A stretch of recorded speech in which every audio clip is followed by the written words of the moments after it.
नमस्कार प्रिय मित्रों, आज की यह कहानी बहुत ही खास होने वाली है। आज की कहानी उन बेटियों पर है जिन बेटियों को अपमानित किया जाता है। जिन घरों में बेटियां जन्म लेती हैं वह घर कैसा होता है, बेटियों के जन्म के लिए भगवान किस घर को चुनते हैं और जिस दिन बेटियां जन्म लेती है वह दिन कितना सौभाग्यशाली होता है। आज की यह कहानी कबूतर और कबूतरी की कहानी है। एक कबूतरी अपने पति से पूछती है कि स्वामी, बेटियां किस घर में जन्म लेती है। तो वह कबूतर अपनी पत्नी को बेटियों के बारे में बहुत ही रोचक और बहुत ही ज्ञानवर्धक जानकारी देता है। तो आज के इस कहानी में हम इस रोचक किस्से को जानेंगे और जानेंगे कि बेटियां घर के लिए कितनी सौभाग्यशाली होती हैं। बेटों से तो सिर्फ एक कुल का नाम रोशन होता है, लेकिन बेटियों से दो कुलों का नाम रोशन होता है। अगर बेटी गुणी और अच्छी हो तो अपने मायके और ससुराल दोनों जगहों का नाम रोशन करती है, दो कुलों का नाम उजागर करती है। शास्त्रों में ऐसा बताया गया है कि जिस घर में बेटियां जन्म लेती है वह घर बड़ा ही सौभाग्यशाली होता है, क्योंकि बेटियों के जन्म के लिए भगवान उन्हीं घरों के चुनते हैं जो बेटियों का भार सहन कर सकते हैं। क्योंकि इस संसार में पुत्री के भार से बड़ा कोई भार नहीं होता और वह पिता बड़ा ही सौभाग्यशाली होता है जो एक पुत्री का पिता बनता है। गरुड़ पुराण में तो यहाँ तक लिखा गया है कि जिन घरों में बेटियों का जन्म नहीं होता उनका मुख देखने का भी कोई धर्म नहीं होता। इस संसार में पुत्री के पालन पोषण से बड़ा कोई सौभाग्य नहीं होता और कन्यादान से बड़ा कोई दान नहीं होता। इसलिए भगवान जिसको पुत्री देते हैं वह इंसान बड़ा ही सौभाग्यशाली होता है और उसके तो भाग्य ही खुल जाते हैं जब उसके घर में एक कन्या का जन्म होता है। कन्याओं में साक्षात माता लक्ष्मी और माता सरस्वती और माता दुर्गा का वास होता है, क्योंकि नन्ही कन्याओं में साक्षात देवी माँ का वास होता है। इन सब के बावजूद भी हर चीज के दो पहलू होते हैं, अच्छा और बुरा। इन सब के बावजूद भी जो लोग अपनी कन्याओं को बहुत अधिक लाड करते हैं, बहुत अधिक छूट देते हैं, उनकी पुत्री बिगड़ जाती है और वे हमेशा ही कन्या को दोष देने लगते हैं और बोलते हैं कि हमारे घर पुत्री का जन्म नहीं हुआ होता तो अच्छा हुआ होता। लेकिन वे अपने संस्कारों को दोष नहीं देते कि उसने अपनी कन्या को ज़्यादा छूट दे रखी थी या फिर उसके संस्कारों में ही कोई कमी रह गई थी। आज की कहानी इसी विषय पर आधारित है। कहानी को शुरू करने से पहले आप सभी से अनुरोध है कि जो लोग हमसे नए जुड़े हैं वो कृपया चैनल को सब्सक्राइब कर लें और साथ में लगे बेल आइकन को भी प्रेस कर लें ताकि आने वाली वीडियो की नोटिफिकेशन सबसे पहले आपको प्राप्त हो सके। तो चलिए इस कहानी को शुरू करते हैं। बहुत ही प्राचीन समय की बात है। एक बहुत ही बड़ा और घना जंगल था। उस जंगल में एक बरगद का पेड़ था। उसी बरगद के पेड़ पे एक कबूतर और कबूतरी का जोड़ा रहा करता था। कड़ाके की ठंड पड़ रही थी, जाड़े का मौसम था और आधी रात हो रही थी। ठंड के मारे कबूतरी और कबूतर के दांत किटकिटा रहे थे। तभी कबूतरी ने कबूतर से कहा कि स्वामी, क्या किया जाए कि आधी रात तो बीत चुकी है, लेकिन इस ठंड को काटना बड़ा ही मुश्किल हो रहा है। कोई ऐसा उपाय कीजिए जिससे कि यह आधी रात का आधा पहर आसानी से कट जाए और सुबह हो जाए। आप मुझे कोई ऐसी कहानी सुनाइए जिससे कि इस ठंड का असर हम पे उतना ना पता चले, क्योंकि कहानी सुनने में जब लगे रहेंगे तो ठंड का एहसास कम होगा। तब कबूतर ने कहा कि ठीक है प्रिय, मैं तुम्हें एक कहानी सुनाता हूँ, तुम इस कहानी को ध्यान से सुनना।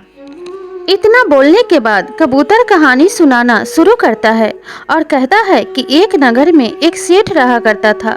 उस सेठ की कोई भी संतान नहीं थी। धीरे धीरे समय बीतने के साथ उसके घर एक पुत्री ने जन्म लिया। जब सेठ के घर में एक कन्या का जन्म हुआ तो सेठ के घर में अजीब सा खुशी का माहौल था, क्योंकि बहुत दिनों के बाद उसके घर में किसी संतान का जन्म हुआ था। सेठ अपनी पुत्री को इतना अधिक प्रेम करता था जिसकी कोई सीमा न थी।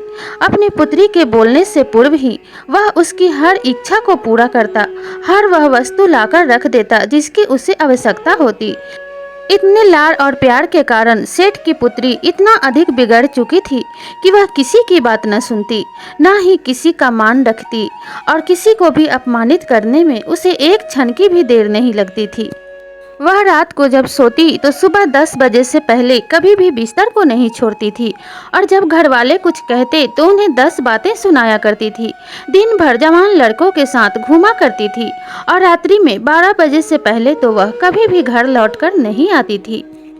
अपनी पुत्री की इन आदतों से परेशान होकर सेठ की पत्नी ने एक दिन सेठ से कहा कि आपने हमारी पुत्री को इतना अधिक बिगाड़ दिया है कि पता नहीं उसका जीवन कैसे कटेगा। तब सेठ ने कहा कि तुम चिंता मत करो, अभी बच्ची है, धीरे धीरे सब कुछ सीख जाएगी और सुधर जाएगी। लेकिन सेठ की लड़की सुधरने का तो छोड़ो, किसी की बातें सुनने को भी तैयार नहीं थी। धीरे धीरे वह इतनी आवारा हो चुकी थी कि ना तो किसी की सुनती और ना ही किसी की बातों की तरफ ध्यान देती, बस वही करती जो उसका मन करता। फिर भी सेठ अपनी बेटी के प्यार दुलार में इन बातों को भूल चुका था कि उसे किसी और के घर जाना है, क्योंकि कोई भी बेटी हमेशा के लिए अपने मायके में नहीं रह सकती। हमेशा ही उसे पराये घर जाना होता है और दूसरों के घर में ही उसे अपना पूरा जीवन बिताना होता है। इसी कारण से हर बेटी को संस्कार सिखाना चाहिए, क्योंकि माँ बाप बेटी की उदंडता बर्दाश्त कर लेते हैं लेकिन सास ससुर नहीं कर पाते। सास ससुर और उसके पति को हमेशा ही उसके अच्छे संस्कार ही पसंद आते हैं। अब सेठ की लड़की जवान हो चुकी थी और समय के साथ साथ अब सेठ को इस बात की चिंता भी सताने लगी कि कोई अच्छा सा रिश्ता ढूंढकर मैं अपनी पुत्री की शादी कर दूं। लेकिन सेठ इस बात से बड़ा परेशान था कि उसकी पुत्री तो बड़ा ही उदंड है, पता नहीं दूसरे के घर में कैसे रह पाएगी। यह चिंता तो हर माँ बाप की होती है कि उसकी पुत्री के लिए अच्छा घर और अच्छा वर मिल जाए और उसके पुत्री को उसके ससुराल में कोई कष्ट ना हो, सभी उसे प्यार से अपना ले। लेकिन हर किसी के साथ ऐसा नहीं होता। किसी को अच्छा ससुराल मिल जाता है, किसी को बहुत सारा मान सम्मान मिलता है, तो किसी को इतना बुरा ससुराल मिलता है कि कभी कभी उसे अपने प्राण भी गंवाने पड़ते हैं। सेठ इसी सब चिंताओं में डूबा हुआ था। रिश्ते की तलाश करते करते सेठ को काफी वक्त बीत जाता है और थोड़े समय बाद सेठ को एक अच्छा सा रिश्ता मिल जाता है। अच्छा सा रिश्ता पाकर सेठ बहुत अधिक खुश हो जाता है और अच्छे से अपने पुत्री का विवाह खुशी खुशी और बड़े ही धूमधाम से करता है। बहुत सारा धन और बहुत सारा तोहफे देकर वह अपनी पुत्री को विदा करता है। सेठ की पुत्री जब विदा होकर ससुराल जाती है तो सेठ को बड़ी प्रसन्नता होती है कि चलो किसी तरह तो मेरे पुत्री को अच्छा घर और अच्छा वर मिला है। लेकिन जैसे ही 10 दिन बीतते हैं, पुत्री तुरंत ही ससुराल से अपने पिता को फोन करने लगती है और कहती है कि पिताजी तुरंत आ जाइए, आपने मुझे किस नरक में डाल दिया है, मैं यहाँ नहीं रहना चाहती, आप तुरंत आके मुझे यहाँ से ले जाइए। जब सेठ की पत्नी यह बातें सुनती है तो अपने पति से कहने लगती है कि अच्छा घर और अच्छा वर तो ढूंढा है आपने, फिर आपके पुत्री को क्या कष्ट है? 10 दिनों में ऐसी कौन सी आफत आ गई है जो वह तुरंत ही वहाँ से आना चाहती है? आप उसे लेने मत जाइए, इस तरह तो उसका घर परिवार बस नहीं पाएगा। सेठ अपनी पत्नी की बातों को सुन तो लेता है, लेकिन उसका ध्यान अभी भी अपने पुत्री की तरफ था और अपने पुत्री के लिए बहुत ही चिंतित था। सेठ तुरंत ही अपने पुत्री के ससुराल के लिए चल देता है। जैसे ही वह अपने पुत्री के ससुराल में पहुंचता है तो उसके ससुराल वाले सेठ से बिल्कुल भी राम सलाम और बातचीत नहीं करते हैं। सेठ जब अपनी पुत्री के ससुर से मिलता है तो उसे नमस्कार बोलता है, लेकिन उसके पुत्री का ससुर सेठ को कोई भी जवाब नहीं देता है। सास भी देखकर मुंह फुला लेती है और दूसरी तरफ मुंह फेर लेती है। उसके पुत्री का जेठ भी सेठ को ना तो सलाम करता है और ना ही उससे कोई बातचीत करता है। जब सेठ अपने दामाद को देखता है तो कहता है कि बेटा कैसे हो? तब उसका दामाद बोलता है कि आप अपनी बिगड़ी हुई औलाद को लेकर यहाँ से चली जाइए, आपके पुत्री ने तो मेरे घर को नरक बना दिया है, हमें ऐसी पत्नी की कोई ज़रूरत नहीं है, इसलिए आप जितना जल्दी हो सके अपनी पुत्री को लेकर यहाँ से चले जाओ और आपने जो दहेज दिया है बैठकर उसका हिसाब कर लीजिए, क्योंकि ना तो हमें आपके पुत्री की आवश्यकता है और ना ही आपके धन की। आप जितना जल्दी हो सके अपना बोरिया बिस्तर यहाँ से समेट कर मेरे घर से निकल जाइए, जब सेठ अपने दामाद की ऐसी बातें सुनता है तो वह अपने पुत्री से मिलने उसके कमरे में जाता है। जब अपने पुत्री को देखता है तो उसका हाल चाल पूछने लगता है। तब सेठ की पुत्री कहती है कि पिताजी, आपने किस जन्म की दुश्मनी निकाली है मुझसे, मुझे किन जल्लादों के बीच भेज दिया है। इन्होंने तो मेरा जीना दूभर कर दिया है। यह तो बड़े जल्लाद हैं, ना तो कोई मेरी बात सुनता है और ना ही कोई मुझे इज्जत देता है। इसलिए मुझे यहाँ से ले चलिए, मैं अपने घर जाना चाहती हूँ। तब सेठ ने कहा कि ठीक है, तुम मेरे साथ चलो। सेठ अपने पुत्री को लेकर उसके ससुराल से बाहर निकल जाता है। जब सेठ अपनी पुत्री को लेकर जाने लगता है तब भी उसके ससुराल वाले ना तो उन दोनों में से किसी को कोई रोकता है और ना ही उनसे कोई बातचीत करता है। सेठ को यह सब बड़ा अजीब लगता है। सेठ को अपने बेइज्जती का एहसास होने लगता है कि उसके पुत्री के ससुराल में उसका कोई मान सम्मान नहीं हुआ। लेकिन इन सब बातों को अनदेखा करके सेठ अपने पुत्री के साथ घर से बाहर निकल जाता है। रास्ते में सेठ अपने पुत्री से पूछता है कि पुत्री, तुम्हारी सास कैसी है। तब सेठ की पुत्री कहती है, उसका तो नाम भी मत लीजिए, वह तो एकदम राक्षसी है, बात बात पे मुझ पे लड़ती रहती है। तब सेठ ने कहा कि तुम्हारे ससुर कैसे हैं। तब सेठ की पुत्री कहती है, वह तो एकदम जल्लाद है। तब सेठ ने पूछा कि तुम्हारी ननद कैसी है, वह तो तुम्हें प्रेम करती ही होगी। तब सेठ की पुत्री ने कहा, वह तो एकदम चुड़ैल है, हर समय मुझसे लड़ने के लिए तैयार बैठी रहती है। तब सेठ ने पूछा, दामाद जी तो अच्छे ही होंगे, वह तो तुम्हें बहुत प्रेम करते होंगे। तब सेठ की पुत्री ने कहा, वह तो एकदम राक्षस है, हर समय मुझे मारते पीटते रहता है और मेरी कोई बात नहीं सुनता है, बस अपनी माँ की बातें सुनता है और मुझसे झगड़े करने का बहाना ढूंढते रहता है। सेठ ने अपनी पुत्री की बातें सुनी और पूछने लगा कि तुम्हारे ससुराल में मोहल्ले वाले कैसे हैं। तब पुत्री ने कहा कि मोहल्ले वाले तो एकदम बेकार हैं, किसी के सुख दुख में कोई साथ नहीं देता, सब एकदम मतलबी और स्वार्थी हैं।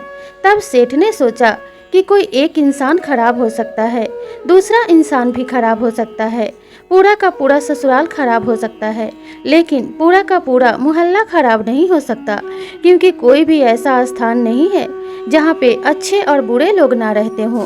प्रकृति का यह नियम है कि जहाँ पे अवगुण है वहाँ पे गुण भी है, और जहाँ पे दोष है वहाँ पे अच्छे कर्म भी हैं।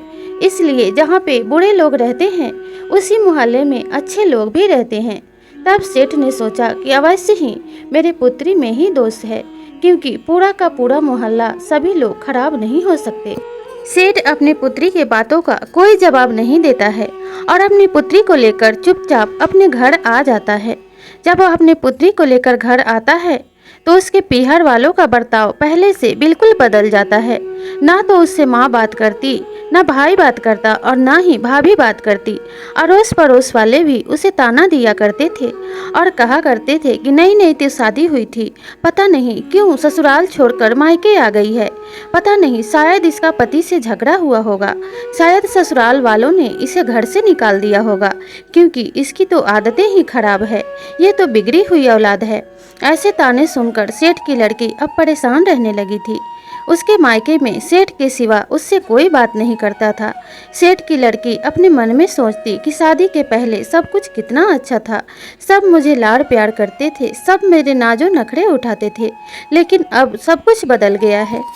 एक दिन सेठ की लड़की ने अपने भाभी से पूछा कि भाभी, आप मुझसे मुंह फुला के क्यों रहती हो, मुझसे बात क्यों नहीं करती।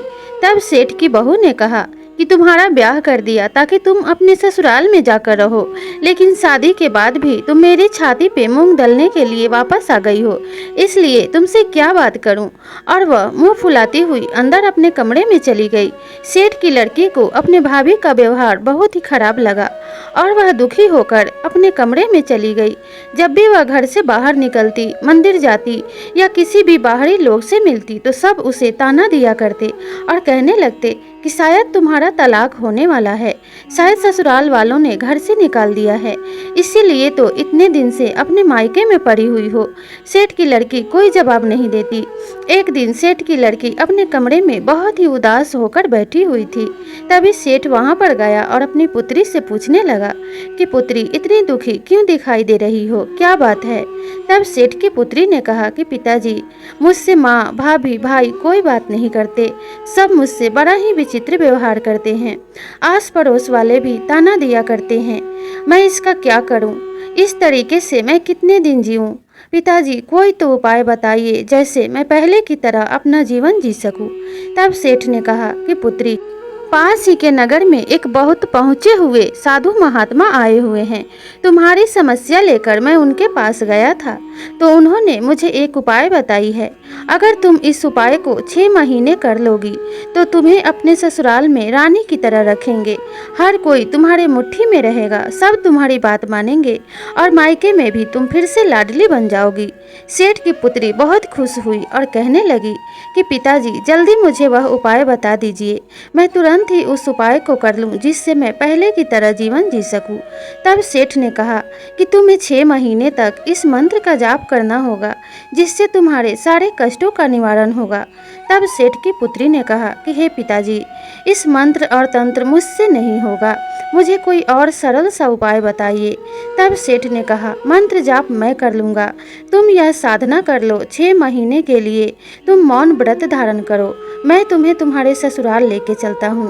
वहाँ पे तुमसे कोई कुछ भी कहे तो तुम उसका जवाब मत देना और प्रतिदिन सबके पैर छूना, सुबह शाम उनके पैर छूकर अपनी साधना को पूरी करना और उनकी बातें शांत रहकर और मौन रहकर सुनना। इस तरीके से 6 महीने बाद तुम्हारे सारे कष्टों का निवारण होगा और तुम सबकी लाडली बन जाओगी। तब सेठ की पुत्री ने कहा कि पिताजी, मैं 6 महीने से ज़्यादा इस कार्य को नहीं कर पाऊंगी, इसलिए 6 महीने में यह सब पूरा हो जाना चाहिए। तब सेठ ने कहा, चिंता मत करो, 6 महीने में ही तुम्हारा कार्य पूरा हो जाएगा। अब सेठ अपनी पुत्री को लेकर उसके ससुराल पहुंचा। जब उसके पुत्री के सास ने उसे देखा तो कहने लगी कि जब आप हमारे घर यह पूछने के लिए आए थे कि मैं अपने पुत्री को यहाँ लाऊं, तभी मैंने आपको मना कर दिया था। हमें आपकी इस बिगड़ी हुई औलाद की कोई ज़रूरत नहीं है, इसलिए इसे यहाँ से लेकर निकल जाओ।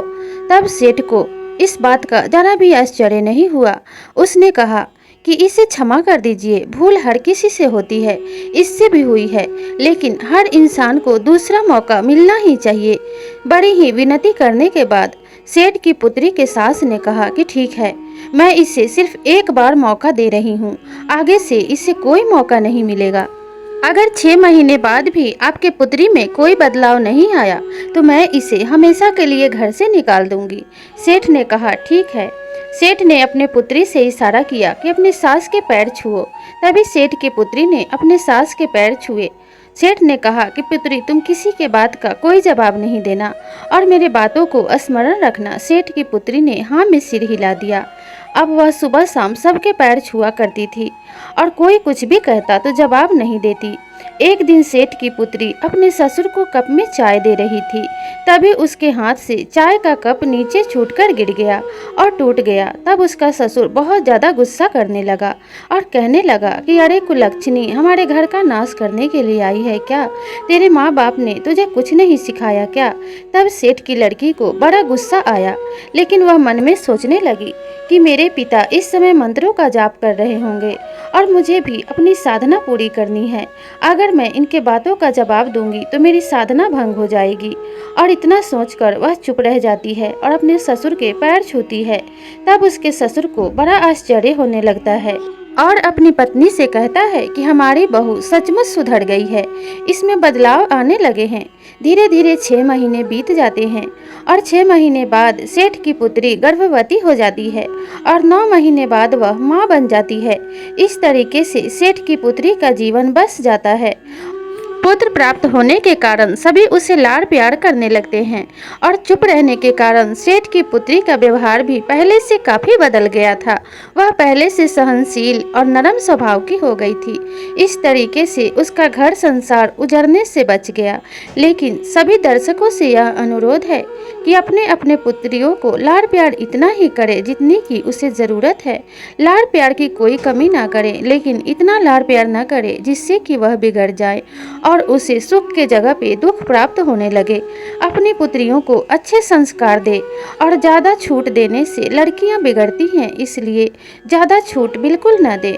अच्छे संस्कार और शिक्षा के साथ उन्हें सूझबूझ और ज्ञान दे कि उन्हें कैसे रहना है और कैसे एक दूसरे घर को जोड़े रखना है, कैसे दूसरे घर में जाकर अपना संसार बसाना है और कैसे अपने अच्छे स्वभाव से सबका दिल जीतना है। तो प्रिय दर्शकों, एक अच्छा संस्कार ही बेटियों के दो कुलों को उजागर करता है और अच्छे संस्कार के कारण ही बेटियां दो कुलों का नाम रोशन करती है। तो प्रिय दर्शकों, इस तरीके से कबूतर अपनी कहानी को समाप्त करता है। तो प्रिय दर्शकों, आपको यह कहानी कैसी लगी हमें कमेंट करके ज़रूर बताइएगा। और अगर यह कहानी अच्छी लगी हो तो लाइक, शेयर और सब्सक्राइब ज़रूर कीजिएगा।